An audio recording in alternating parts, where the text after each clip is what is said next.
So today we're going to be answering your frequently asked questions about practicing. Yes. So excited for this. So we have a list here. This is so exciting. We have a long list of questions that we're going to be going through. It's wonderful. And talking about practicing in a very practical sense. Yes. So the first question we have, how do you get your children to practice every day? Yeah. Yes, that seems to be a pretty common question. And there's a lot of simple ways to describe this, and there's a lot of, practical ideas that are more creative that you can try. But at the bottom, at the end of the day, I feel like it is a culture of the family. Yep. Just like there's other things that are non-negotiable in your home as to what we do every day, whether it be eating your dinner or brushing your teeth or maybe certain chores or rituals. But there are certain things that I think most families have as culture rules in the home that are non-negotiable. And if this is non-negotiable, there are ways to encourage the family to own that on their own eventually, but it does need to be led by example. Yeah, absolutely. Yeah, and in our family, we do crazy things. Practicing is like top priority in our house, and they know that if they want to be able to have screen time, they have to get their practicing done. Yes. If they want to be able to, so it becomes, and that sounds bad because it makes it sound like it's this chore that they have to complete, but really it's like creating this habit. It's a habit that they do every day. And also, I think there's an advantage when you start your kids in lessons very, very young. It's a little bit easier to maintain that consistency because to their memory, they've always practiced every day. Practice is what we do. Yeah. Well, I also want to address the idea behind the chore nature of it. There are times that you shouldn't necessarily force yourself to do something that's unhealthy for you. That's, too much. But I don't think that it's wise to teach your children or yourself that you always have to enjoy every moment of something that is indeed work. Right. I think that there's some aspect of accepting the hard work nature and even the distaste for doing it sometimes as a necessity, because in life, we do have to do things that we don't enjoy sometimes for the long-term goal.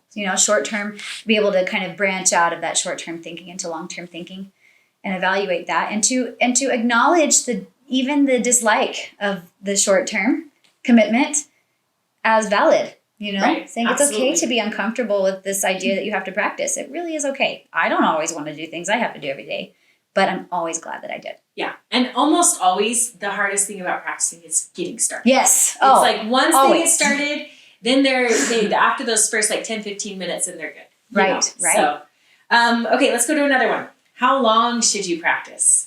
This is an interesting question. And I think, it can vary so widely. Like, what are your goals? What's your age? Do you have a big competition coming up? Do you, I think that this is just, and it's so dependent on every person. But what I would say is you practice to the point where you feel like you're being productive. Yes. Yeah. And that can be so different. And even within my own children, that ranges from 2 to 3 hours for some children to one of my children, it's 15 minutes. Yep. And another one, it's 45 minutes. Yep. And they all have this level of focus and where they're being productive. It doesn't make sense to practice beyond that point. Right. When they hit the end of that Right. place where they can't focus anymore or they're no longer making progress, it's time to stop. Yes. So, yeah, I think that there's different levels of understanding this principle too. So one thing to keep in mind is that oftentimes a private teacher will have certain policies, but I think most private teachers who are intuitive enough, they understand that that's kind of just like a guideline. Yep. But at the same time, having a guideline, because you could ask, why do teachers have a guideline if it's just so individual and, child specific, child, student, person specific? There's 2 levels of it. The first level is the idea of consistency for consistency's sake. So I think that productivity might even be a higher law than that. So the level 1, I actually asked this question on my Flute Instagram, and I made a video about it, and I got a lot of interesting and very useful thoughts about it. If we have to push pause, that's okay. But one person said that they practice every day for 7 minutes, and if that's all they get, they're happy because they made their consistent pattern. Actually. I love that. Yes, but I will say that is necessary, but not sufficient, but it is necessary and plenty good enough if it's just one of those days. Yeah. And also keep in mind, there is this principle around rest, and that should be very individually decided among person to person. Of course, I'm not subscribing to the idea that everybody has to commit to every single day practice if they're like on their deathbed, or if they're, really, really struggling mentally, or, something like that. There are times where, but in terms of the overall culture, I think it's so wise to have habits built when you have a baseline every day. After that baseline, I think it's probably good to make other goals and kind of go based on what you are productive with doing. Beyond that, it's interesting because some students, some musicians are so hyper productive, so have a lot of initiative, and they have a lot of goals, and they're harder on themselves. And so this kind of conversation with that kind of student, that kind of musician, might be require a little bit more coaching on the other end of not overdoing it. And then you have another kind of student who is a little bit more relaxed in nature, maybe, and needs some encouragement on how to push themselves more. So I think it's very, very individual specific on their demeanor and their needs for growth, either on the mental end or the character end.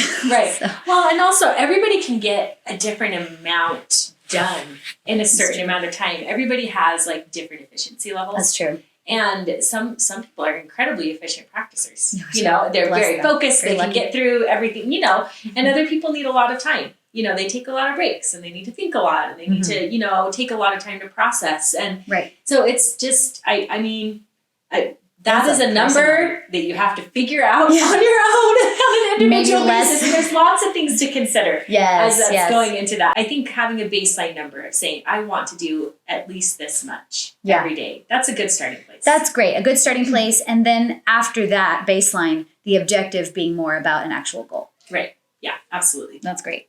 Okay. I love this next question because I think it is so applicable for both of us. It's fantastic. How do you coach technique when you don't play the same instrument? And there's a lot here. There's a lot. And okay, so I'm going to start off with a funny story because I'm a pianist. Yeah. My children are string players. And when I very diligently have attended every single lesson. Yeah. Paid attention to every single thing that's ever been talked about. And when my oldest was very young, he's working in the Suzuki books, and he gets to the first piece that starts, has up-bows. Oh, come little children. Where you have to know what an up-bow is. And on the cello, it's not intuitive the way it is on the violin. Like on a violin, up is, you up. You actually go up. You go up to go up, and you go down to go down. Left, right? Right, exactly. And our teacher often would leave for conferences and Suzuki Institutes in the summer, and we would have summer lessons with teachers. And so she taught us, "Oh, come little children," at the very end of the semester, and then we were going to have a couple of weeks of break and then summer lessons. And we show up at our first summer lesson, and I had taught him all of the bowings backwards. Oh no! Like I got the up bows and down bows completely confused somehow, and I was like, I know this is what she told us to do, and the summer teacher was like, well, this is an up bow, I promise. And it was like, oh.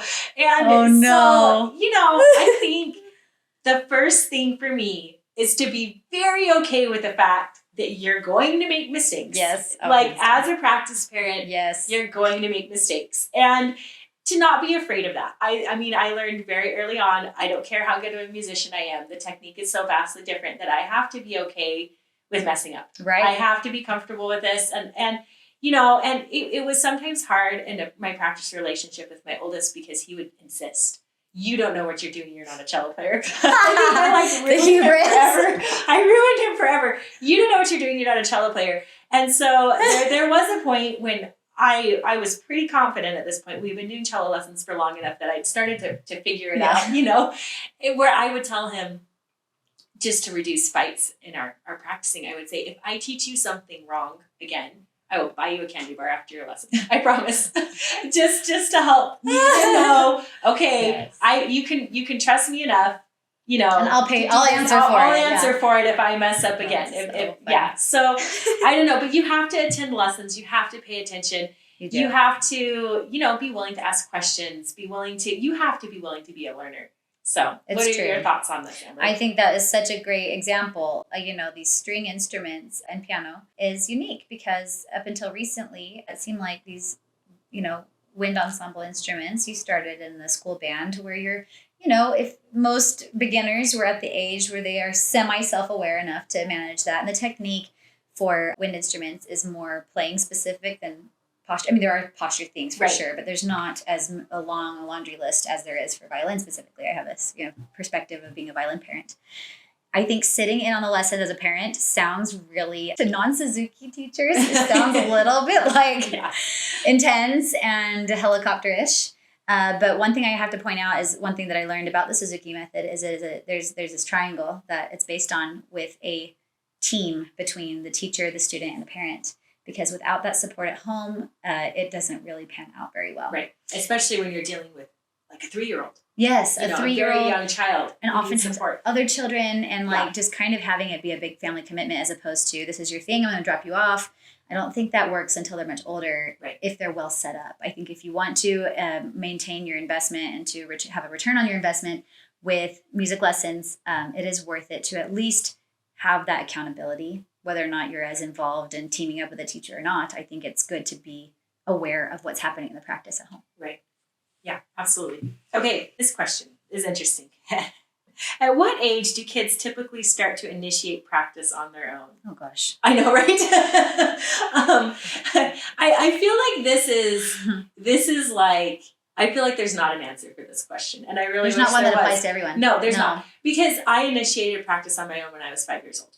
Wow. Happily. That's amazing. That was me. I was just like so happy to practice the piano all the time. Yes. And That's awesome. that's not the Dreamy normal kids. story. That's No, not the normal no. story. And It doesn't I think- have to be. I think it's important to know that that's not the normal story. Right. You know? Right. I mean, and I have talked to musicians now who have told me, even when I was 14, 15 years old, I was still being told by my parents, go practice, Oh my goodness. Yeah, I like, know most it's- people until they graduate high school, they have to say, hey, turn out the lights or make sure you Right. call me when you're going to be late, or those things that aren't, they're reminders. I think that we encourage each other until a child is really on their own entirely, that there might not be a need to check in on that, Right. when you're older. But yeah, this is a commitment, and it's as long as the child needs. I think that's a great answer. As long as the child needs you to remind them to practice Right. or to remind them to start They'll let that you know when process. they're ready to not have that happen. And who knows? I mean, what my kids might, I have one child that probably will get to that point much sooner than the others. But I had one that woke me up at 6:15 this morning and said, I'm ready to practice. That has never happened before. oh So, my goodness. I mean, what are you feeding them? Can you sell some of that elixir to the rest I of don't us? think it's ever going to happen again either. Ah. But I mean, we had a moment this It's morning where I was magic. like, I whoa. love it. I think one of the things to know as a parent of a young musician is that just because your child maybe is not initiating practice on their own, or because you are helping them through the practice process, that doesn't mean that they don't like it.